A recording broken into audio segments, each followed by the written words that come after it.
आज हम जो है स्वामी अंजनीनंद दास से चर्चा करेंगे, जो कि मेरे गुरु भी रह चुके हैं। डॉक्टर राम मनोहर त्रिपाठी जी के भी गुरु रह चुके हैं। खैर ये तो जगत गुरु हैं।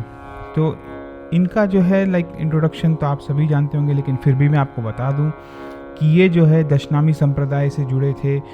पहले नागा साधुओं के हेड थे, फिर बाद में वैष्णवाचार्य भी थे। ये रहते हैं हरिद्वार में, राष्ट्रीय संत हैं। ये भागवताचार्य हैं। फिर बहुत सारे इन्होंने यज्ञ किए अयोध्या में, काशी में, प्रयागराज में, मुंबई में, बहुत जगह यज्ञ किए हैं। तो एक तरह से ये यज्ञ के लिए जाने जाते हैं स्वामी अंजनीनंद दास। तो आज हम सभी जो है इनसे वेद पर चर्चा करेंगे, वेदांत पर चर्चा करेंगे, उपनिषदों पर चर्चा करेंगे। नमस्ते सभी को। आज मेरा सौभाग्य है, मेरे गुरु स्वामी अंजनीनंद दास, उनके साथ मैं आज इंटरव्यू कर रहा हूँ। स्वामी जी नमस्ते। तो स्वामी जी का परिचय आप सभी को पता है। जैसे स्वामी जी जो है हनुमानगढ़ी से जुड़े हैं, बहुत सारे संप्रदायों में उनके साथ जुड़े हैं। तो स्वामी जी, माता सरस्वती की अलग अलग स्टोरी है अलग अलग पुराणों में। जैसे आप देखा जाए, ब्रह्म वैवर्त पुराण में लिखा है कि भगवान वासुदेव की जिह्वा से वो प्रकट हुई थी। और अगर देवी पुराण में देखा जाए तो जो परा अम्बा शक्ति हैं उनसे वो प्रकट हुई थी। तो महाराज जी, और दूसरे भी जैसे हम बताना चाहता हूँ, जैसे रामायण में, आनंद रामायण में थोड़ी राम जी की स्टोरी थोड़ा सा स्लाइट डिफरेंस है। फिर आध्यात्म रामायण में थोड़ी सी डिफरेंस है स्टोरी। फिर रामचरितमानस में तो खैर वो अलग है। तो महाराज जी, क्या ये उसमें से सही क्या है महाराज जी? क्योंकि क्या ये सब सही है कि इनमें से कोई गलत हो सकता है? क्योंकि हर पुराणों में हर अलग स्टोरी है महाराज जी। तो उसके ऊपर कृपया करके मार्गदर्शन करें हम लोग को। देखिए, उसमें है क्या, भूमि भेद। भूमि भेद का अर्थ हुआ अवस्था। तो अवस्था भेद से उसका तात्पर्य एक ही है, तात्पर्य में कोई भेद नहीं है। और पुराण जहाँ जिस भूमि से लिखा गया है वहाँ उसके अनुसार।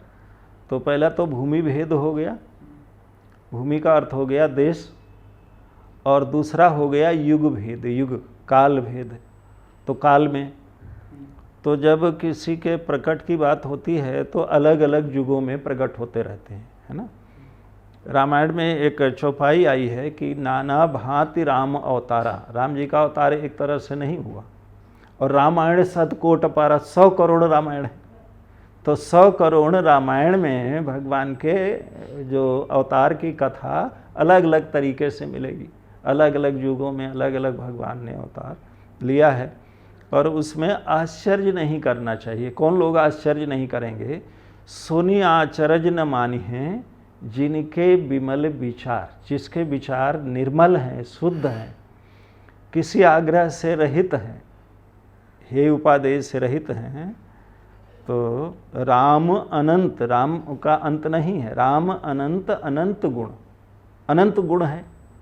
और अमित कथा विस्तार। इस कथा का कितना विस्तार है कि कोई पार नहीं पा सकता है। अमित कथा विस्तार, सुनी आचरज न मानी हैं जिनके विमल विचार। आश्चर्य किसको होता है? जिसका विचार संकीर्ण होता है। विरोध कहाँ होगा?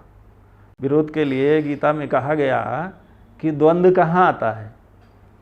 द्वंद्व सद्बुद्धि में द्वंद्व नहीं है, कम बुद्धि में द्वंद्व रहेगा। हमेशा द्वंद्व जहाँ होगा वहाँ बुद्धि कम होगी, है ना। बुद्धि कम तात्पर्य यहाँ प्रज्ञा से है, ज्ञान से है। तो जो जिसको शुद्ध और वो ज्ञान है, वो स्वरूप परमात्मा का है, वो तो निर्द्वंद है, वहाँ द्वंद्व नहीं है। एक ही परमात्मा को, एक ही ईश्वर को अलग अलग जगह अलग अलग नामों से पुकारा जा रहा है, अलग अलग रूपों में लिया जा रहा है। अलग रूप हैं, अलग गुण हैं, अलग ये हैं, अपने अधिकार के अनुसार, अधिकारी भेद के अनुसार। जो हमारे यहाँ भगवान के अवतार हैं, राम कृष्ण के पूर्ण अवतार माने जाते हैं। अब भगवान राम की उपासना करने वाले कितने प्रकार के लोग हैं। कोई भगवान के बाल रूप की उपासना करता है, अपने को तो पिता के रूप में देखता है, वो वात्सल्य भाव में, उनके भगवान बच्चे ही रहेंगे। तो कोई राम जी अलग नहीं हो गए। दूसरा कोई उनको सखा भाव से मानता है, मित्रवत है, हैं? कोई दास भाव से मानता है, स्वामी के रूप में। ये भाव भेद के कारण से, भाव में भेद है पर तत्व में कोई भेद नहीं होगा, तत्वतः सब एक ही है। तो कहीं कोई वर्णन हो रहा है तो उसमें कहीं कुछ गलत नहीं है। मुख्य है कि सरस्वती जी का अवतार किस हेतु से है, वो सब जगह सद्बुद्धि प्रदान करेंगी, वाक की देवी हैं, जिस पर कृपा करेंगी, ये महत्वपूर्ण बात है। कैसे वो पैदा हुई ये कोई महत्वपूर्ण बात नहीं है। सरस्वती के अवतार में ब्रह्मा जी के वो हैं, अर्धांगिनी हैं, तो ब्रह्माणी उनको कहा गया है। तो ब्रह्म जहाँ है, आदि शक्ति हैं, पराम्बा हैं, जगदम्बा हैं, त्रिदेवियों में मध्य देवी हैं, महाकाली, महालक्ष्मी, महासरस्वती। तो ये 3 देवियाँ हैं और तीनों में से कोई भेद है, एक ही शक्ति के 3 रूप हैं। जहाँ वाणी की आवश्यकता है वहाँ वही सरस्वती हैं, जहाँ धन भौतिकता की आवश्यकता है वहाँ लक्ष्मी हैं, जहाँ रक्षा की आवश्यकता है, जहाँ ताकत की आवश्यकता है वो महाकाली हैं। तो ये कोई भेद नहीं बनता है किसी प्रकार से।